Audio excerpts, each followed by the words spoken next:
महाविकास आघाडीला एक 3-4 जागा जास्त येताना दिसत आहे. एकंदरीत बरोबरीचंच चित्र आहे, परंतु महाविकास आघाडीला जागा जास्त आहेत.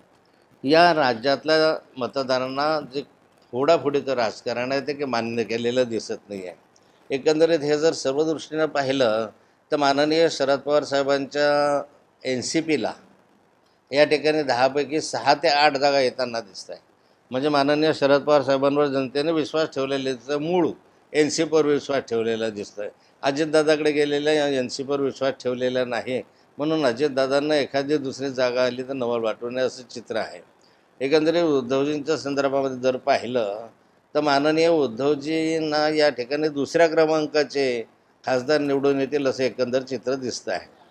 आता उद्धवजींची शिवसेना आणि शिंदेसाहेबांची शिवसेना, शिंदेसाहेबांनी जे काही फोडाफोडीचं राजकारण करून शिवसेना आपल्या ताब्यात घेतली ते जनतेला मतदारांना मान्य झालं नाही आणि त्यांनी उद्धवजींना अधिक चांगला प्रतिसाद दिसतो आहे.